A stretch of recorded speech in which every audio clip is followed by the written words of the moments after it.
Bismillahirrahmanirrahim. Assalamu alaikum. Welcome back to Remest Academia with a new video. I am here microbiologist Ikra Akram Khan. Please like and subscribe and click the bell icon to notify you every time I have a new video. Let's start with today's topic. Today's topic is solving a biological problem, study of malaria as an example of biological method.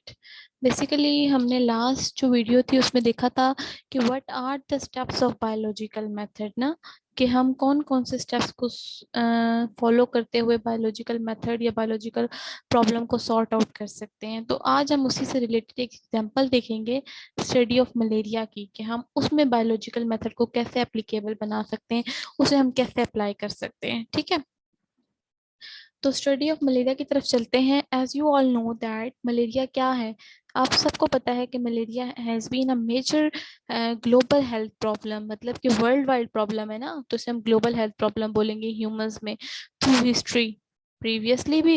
And it is a leading cause of death. Leading cause means कि बहुत सारी इसकी वजह से death हो रही है across a many tropical and सब ट्रॉपिकल कंट्री, यानी कि हर जगह ही तकरीबन इन द होल वर्ल्ड। ठीक है, तो इससे मुतल्लिक आप लोगों को इसकी पहले हिस्ट्री पता होनी चाहिए कि प्रॉब्लम आ कहाँ से रही है। ठीक है, तो we know that malaria is a common disease in many countries including Pakistan. We will go through the history of this disease to know how biological solve the biological problem concerning the cause and transmission of malaria.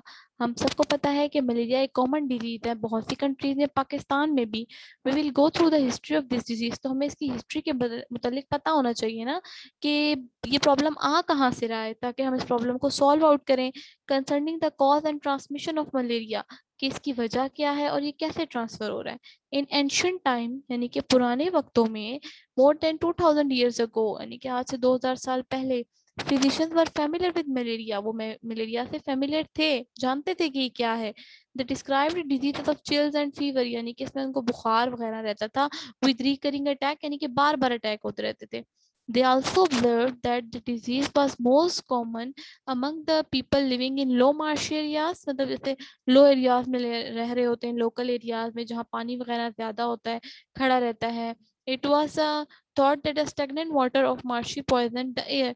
Stagnant यानी कि जो water stand क्या होता है, काफ़ी दिन से खड़ा रहता है, कोई प्रॉपर जगह नहीं होती कि वो पानी को वहाँ से ख़त्म कर सकें।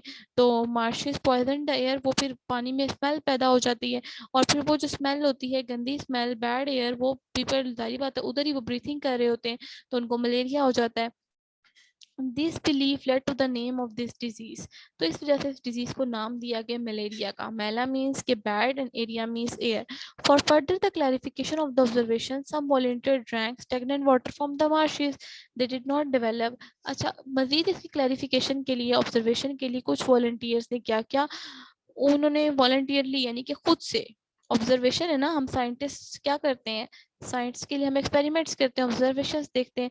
तो कुछ लोगों ने वॉलंटियरली खुद से उन्होंने कहा कि हम इस पानी को पी के देखेंगे। उन्होंने पी के देखा तो उन्हें मलेरिया नहीं हुआ, तो ये बात तो डिस्प्रूव हो गई, लेकिन इस पे वो बिलीव तो किया जा रहा था। तो आप लोग पहले पॉइंट इसका उन्होंने कह दिया, दे did not develop malaria. In the 17th century when the new world America, in the 17th century when the new word America was discovered, जैसे पहली बात तो प्रूव हो गई कि दे डिड नॉट डेवलप मलेरिया। तो अब 17th सेंचुरी में क्या होगा कि जब न्यू वर्ल्ड अमेरिका डिस्कवर्ड हुआ, तो many plants from America were sent back to Europe, के बहुत से प्लांट्स जो थे ना अमेरिका से वापस यूरोप भेजे गए टू यूज द मेडिसिन, तो उनको मैं मेडिसिन यूज कर लें। The bark of a tree known as quina quina was very suitable for curing fever. उस टाइम के ऊपर जो थी ना, वो एक बार्क थी, यानी कि जैसे हम कहते हैं ना जड़ी बूटियां वगैरह, इस तरह ट्रीज की बार्क थी क्वीना के नाम से। उसको बहुत फीवर के लिए ना क्योर समझा जाता था, जैसे मेडिसिन होती हैं उस तरह उनको बहुत अच्छा समझा जाता था। तो America were sent back to Europe, उनको वापस यूरोप में भेजा जाता था कि मेडिसिन के तौर पे यूज करें। ठीक है, it was so beneficial that soon it was impossible to carry enough bark to Europe. मतलब कि अब वो बहुत फायदेमंद होगी, लेकिन अब ये मुश्किल होता जा रहा था, सारी बात है, डे बाय डे उनके लिए बहुत इम्पॉसिबल हो गया था कि हम इतनी जो क्वीना क्वीना की बार्क है उसे हम यूरोप में भेजें। ठीक है, तो सम डिसऑनेस्ट मर्चेंट्स भी थे जिन्होंने मतलब जो तिजारत वगैरह करते हैं began to substitute the bark of another tree. उन्होंने क्या किया कि बिल्कुल जो उससे मिलती जुलती एक और बार्क थी ना ट्री की, उसको उन्होंने वहां भेज दिया कि हम क्यों ना कोई ना की जगह सिंकोना को भेज दें। ठीक है, द डिसऑनेस्टी जो prove much variable for Mankind, और वो तो इंसानियों के लिए और भी फायदेमंद हुई। Cinchona bark was found to be excellent for treating malaria. फिर कोयना को तो वो उससे ट्रीट कर ही रहे थे, लेकिन सिंकोना जो थी वो उससे भी एक्सीलेंट जो है वो वैल्यूएबल जो थी उनके लिए प्रूव हुई। किस पर्पज के लिए? मलेरिया को ट्रीट करने के लिए। We now known the reason cinchona bark contain quinine that is effective for in treating the disease. क्यों? क्योंकि उसके अंदर एक जो इन्वॉल्व थी क्विनिन, वो बहुत इफेक्टिव थी डिजीज को ट्रीट करने के लिए। तो उन लोगों की डिसऑनेस्टी जो थी मैनकाइंड के लिए बहुत वैल्यूएबल बन गई। ठीक है, अब ये दो बातें हमने इस पूरे पैराग्राफ में पढ़ ली। आप लोगों ने एक बात को दूसरी बात से लिंक करना है। ये डिटेल में मैंने लिखा ही इसलिए है, इसीलिए आपको दिखा रही हूँ कि आप लोगों को हर पॉइंट क्लियर हो जाए कि कहाँ से इसकी हिस्ट्री शुरू हो रही है और कहाँ जाके मलेरिया एंड हो रहा है। ठीक है, at that time physicians treated malaria with cinchona without understanding the cause of malaria. इस टाइम के ऊपर जैसे हमारे यहाँ पाकिस्तान के अंदर बेसिकली किसी को बुखार हो, किसी के सर में दर्द हो, जो कह दिया जाता है ना पैराडोल ले लें, ये ऐसे ही, मतलब उनको पता नहीं होती what are the causes, what are the reasons, कि हम क्यों ले रहे हैं, बस ले रहे हैं। तो इस टाइम पे भी जो फिजिशियंस थे ना, वो मलेरिया को सिंकोना से ट्रीट कर रहे थे बगैर किसी अंडरस्टैंडिंग के लिए कि what are the cause of malaria. ठीक है, तो 200 ईयर्स लेटर, 200 साल बाद, it was found that some disease are caused by tiny living organisms, कि कुछ डिजीज जो है वो कॉज करें living organism. After this discovery, इस डिस्कवरी के बाद, it also became a belief, कि उनको एक यकीन हो गया that malaria too might be caused by some micro organism, कि उसे कौन कॉज करवा रहा है? कुछ माइक्रो ऑर्गेनिज्म। इन 1878 में एक फ्रेंच आर्मी थे physician Laveran began to search the cause of malaria. उन्होंने क्या किया?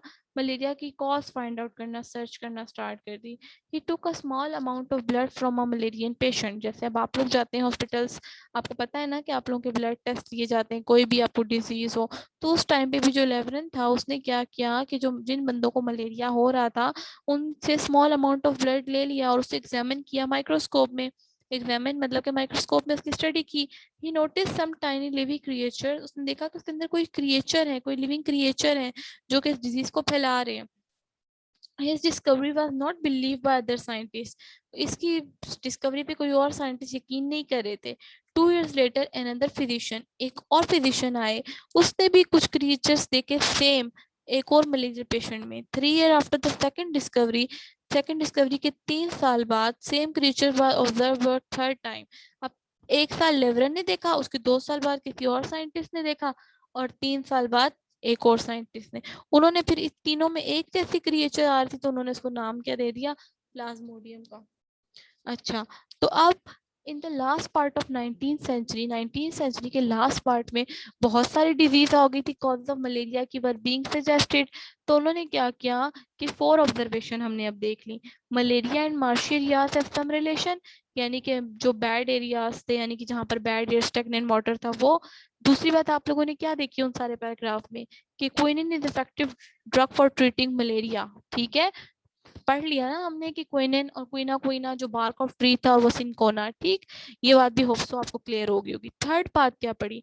कि ड्रिंकिंग द वाटर, जब उन्होंने वहाँ के कुछ लोगों ने वॉलंटियरली उस मार्शी रियाज के वाटर को ड्रिंक किया तो उन्हें मलेरिया नहीं हो रहा था, ये बात भी पढ़ ली।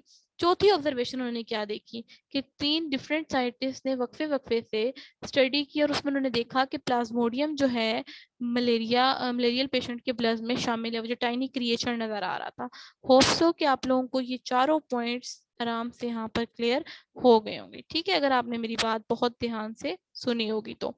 ओके, नेक्स्ट हमारे पास है we know that scientist used whatever information and observation he has makes one or more hypothesis. जैसे अब हमने ऑब्जर्वेशन सारी कर ली, क्यों? हमने लास्ट स्टेप में क्या देखा था कि जब हम लोगों ने लास्ट वीडियो में देखा तो हमने यही पढ़ा था कि हम सबसे पहले क्या करेंगे? रिकॉग्नाइज करेंगे प्रॉब्लम को, ऑब्जर्व करेंगे, उसके बाद हम उसके ऊपर क्या बनाएंगे? Hypothesis.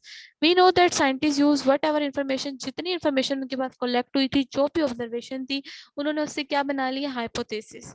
The hypothesis made in this case was the plasmodium is the cause of malaria. Plasmodium क्या है, एक मेन कॉज किसकी है, मलेरिया की. Scientist does not know whether his hypothesis is true. Scientist को नहीं पता कि ये true है या false है, but he accepts it may be true or make deductions. उन्होंने कहा हो सकता है ये ठीक हो जाए, but अभी इनकी लॉजिकल कंडीशंस थी ना, ट्रू नहीं था. If the plasmodium is the cause of malaria, then all person ill with malaria should have plasmodium in their blood. कि अगर उनको मलेरिया होगा तो जितने भी मलेरियल पेशेंट हैं उन सब के ब्लड में प्लाज्मोडियम होगा. तो अब उन्होंने एक्सपेरिमेंट करना था, तो एक्सपेरिमेंट करने के लिए उन्होंने क्या किया, 100 ऐसे पर्सन्स का ब्लड लिया जिनको मलेरिया नहीं था और 100 ऐसे पर्सन्स को लिया जिनको मलेरिया था.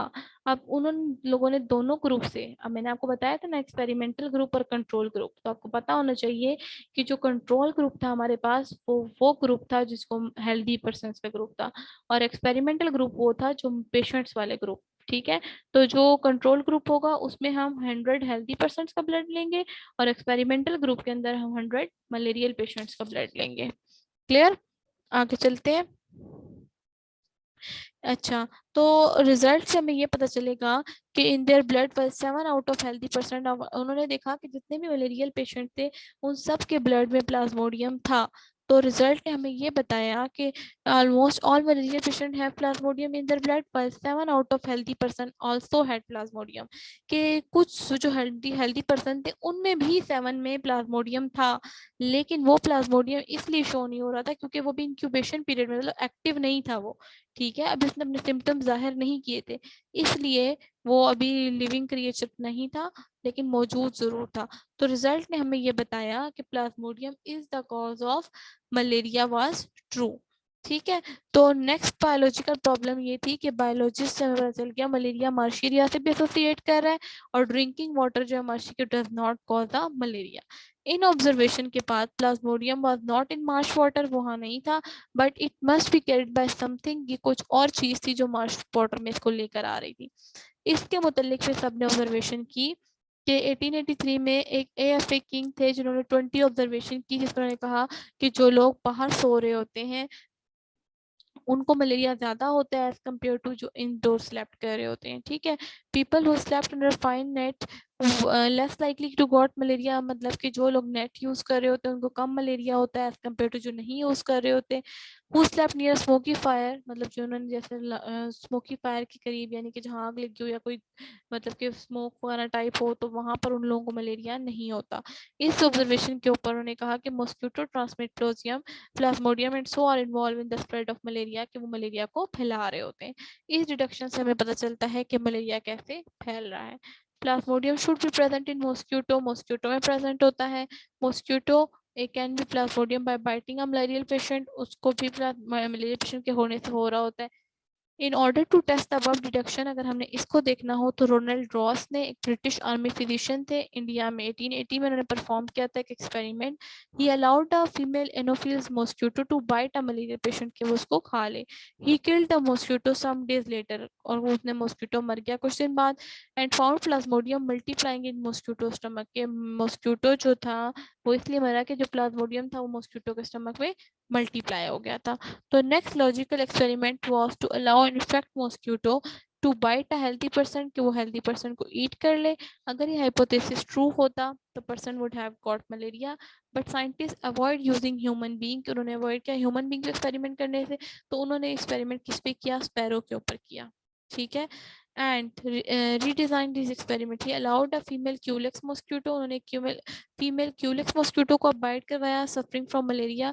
कुछ मॉस्किटो किल्ड हो गए थे और कुछ की जो वॉल में, स्टमक की वॉल में वो मल्टीप्लाई हो गए थे. और into mosquito salivary gland he kept some mosquitoes alive, उसने कुछ मॉस्किटो को जिंदा रखा. And allowed them to bite healthy sparrows, के वो हेल्दी स्पैरो को खाएं. तो उन्होंने देखा कि इनकी जो मॉस्किटो है उसमें प्लाज्मोडियल शामिल होता है, जो कि स्पैरो की ब्लड में शामिल हो गया, जिसकी वजह से मलेरिया जो है वो कॉज हो रहा था. In the end hypothesis was tested by direct experimentation on human being in 1889. 1898 एक इटालियन बायोलॉजिस्ट थे, उन्होंने अलाउ किया एनोफिल मॉस्किटो के बाइट करें मलेरिया पेशेंट को. फ्यू डेज बाद वो अलाउ हो गया हेल्दी मैन के अंदर भी और उसने मलेरिया कॉज किया. तो इससे जो था इन सारे सम अप करके हमने देखा यही कि मॉस्किटो जो है वो ट्रांसमिट कौन करता है, प्लाज्मोडियम, और ये स्प्रेड करता है malaria. Malaria in sparrow and man and transmitted by Culex and Anopheles mosquito respectively. यानी कि उसको उन्होंने स्पैरो के ऊपर एक्सपेरिमेंट करके देखा था कि आइदर ये बात ठीक है कि मलेरिया जो है वो मॉस्किटो ही कॉज करवा रहा है, और तो इससे प्रूफ हो गया कि मॉस्किटो ट्रांसमिट करता है प्लाज्मोडियम को जो मलेरिया फैलाता है। ठीक है, यहाँ तक अगर आप लोगों को कोई क्वेश्चन हो तो आप लोग पूछ सकते हैं। ठीक, अब जब ये बात ठीक हो गई है तो प्रोडक्टिव थ्योरी जो हाइपोथेसिस इन्होंने जो एक्सपेरिमेंट किए थे वो ठीक हो गए, तो उन्होंने क्या कहा कि ये थ्योरी बन गई है। If a theory survive such a doubtful approach and continue be supported evidence, अगर वो सही इनको डाउटफुल अप्रोच कंटिन्यू करें तो इसको उन्होंने नाम दिया कि लॉ और प्रिंसिपल का। यानी कि क्या बात उन्होंने कह दी, productive theory keeps on suggesting new hypothesis and so testing goes on. ठीक है, यानी कि जितनी भी ये थ्योरी थी तो वो चलती जा रही थी। Many biologist take it as a challenge, बहुत से बायोलॉजिस्ट ने उसको चैलेंज के तौर पर लिया था और बहुत एफर्ट की थी कि वो इस थ्योरी को डिस्प्रूव कर दें। अगर ये थ्योरी सर्वाइव करती रही और कुछ डाउटफुल अप्रोच ना मिली तो वो लॉ या प्रिंसिपल बन जाएगी। और साइंटिफिक लॉ एक यूनिफॉर्म और कांस्टेंट फैक्ट है नेचर का, इनरिफ्यूटेबल थ्योरी है। इसमें जो बहुत सी एग्जांपल आप देखो, यानी कि कांस्टेंट होती है, यानी कि अगर एक दफ़ा वो थ्योरी बन जाए तो फिर से हम डिस्प्रूव नहीं कर सकते। तो इसमें जो एग्जांपल हैं जैसे कि Weinberg law, Hardy Weinberg law हो गया, मेंडल्स लॉ ऑफ इनहेरिटेंस हो गए, न्यूटन्स के लॉ हो गए। ठीक है, यानी उनके ऊपर फर्दर हम काम कर सकते हैं लेकिन इनको डिस्प्रूव नहीं कर सकते। तो ये हमने एज एग्जांपल पढ़ लिया। इसमें आपको डिफरेंट क्वेश्चन आ सकते हैं डिटेल में, और ये आपके पेपर पॉइंट ऑफ व्यू के लिहाज से बहुत ही इंपॉर्टेंट टॉपिक है। अगर आपको यहाँ तक कोई क्वेश्चन नहीं समझ आया तो आप, या कोई पॉइंट समझ नहीं आया तो आप मुझसे पूछ सकते हैं। थैंक